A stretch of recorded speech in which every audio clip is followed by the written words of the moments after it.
Welcome to our channel, Knowledge Nuggets. This is gonna blow your mind.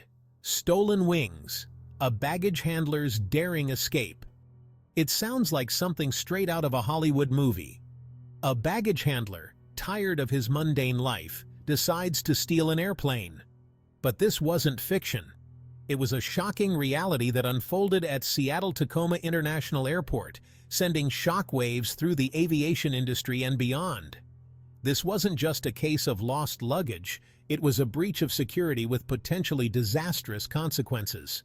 The incident left everyone wondering how such a security breach was even possible.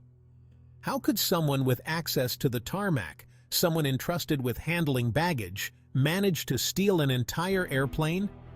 The answer, as we delved deeper into the incident, exposed a series of security flaws and a shocking lack of oversight that plagued one of America's busiest airports.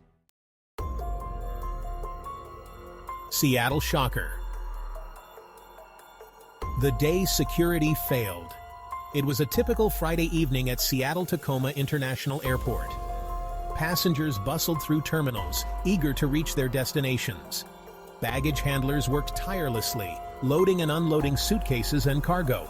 Amidst this usual airport frenzy, a 29-year-old baggage handler named Richard Russell was about to make history, but not in the way one might expect. Russell, an employee of Horizon Air, a regional airline, had completed his shift for the day. Yet instead of heading home, he headed towards a parked Horizon Air Bombardier Q400 turboprop plane. This seemingly ordinary act was the beginning of a bizarre and terrifying ordeal that would expose the vulnerabilities of airport security and leave authorities scrambling for answers. Chinks in the armor. Exposing airport vulnerabilities. The Seattle incident sent shockwaves through the aviation industry, raising serious concerns about airport security protocols. If a baggage handler could bypass multiple layers of security and steal a plane, what was stopping someone with more malicious intent from doing the same? The incident became a glaring reminder of the potential for catastrophic breaches at even the most secure airports. Experts and authorities alike were baffled by the incident. How could an individual with no prior flight training manage to not only access a secured aircraft, but also operate it? The investigation that followed revealed a series of security lapses and procedural failures that contributed to this unbelievable event. Keys to the Kingdom. How he cracked the code.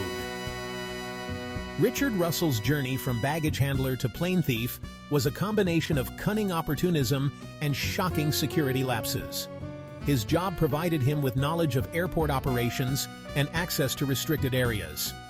He knew the layout of the tarmac, the routines of ground staff, and perhaps most crucially, how to start an airplane.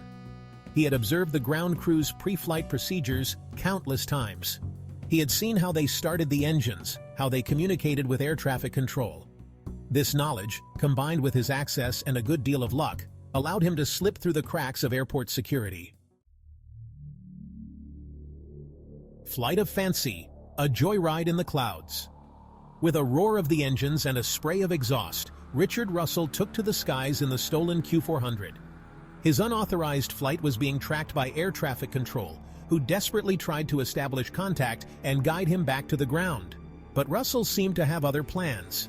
For over an hour, Russell, who had no formal flight training, flew the stolen plane erratically over the Puget Sound. He performed daring maneuvers, much to the alarm of air traffic controllers, and fighter jets scrambled to intercept him. It was a surreal sight, a stolen plane dancing in the sky, a testament to one man's desperation, and a glaring reminder of the vulnerabilities that existed within the seemingly secure world of aviation. The final descent. As the sun began to set, Richard's joyride was coming to a tragic end. Despite the pleas from air traffic control and his own bewildered musings over the radio, it became clear that he had no intention of landing safely. The plane's fuel was dwindling, and with it, any chance of a peaceful resolution. In his final moments, Richard expressed a mix of regret and resignation, acknowledging the pain he caused his loved ones. His voice, once filled with the thrill of his aerial escapade, now carried the weight of his actions. "I got a lot of people that care about me," he said. "It's going to disappoint them to hear that I did this." The Q400 began its final descent, crashing into a sparsely populated island in the Puget Sound. The impact was devastating, leaving behind a trail of destruction and unanswered questions. Emergency responders rushed to the scene, but there was nothing they could do. The stolen plane's journey had come to a tragic end, and with it, the life of Richard Russell. Thank you for watching. If you found this video intriguing, please like, share, and subscribe to our channel for more captivating stories. Your support helps us bring you more amazing videos.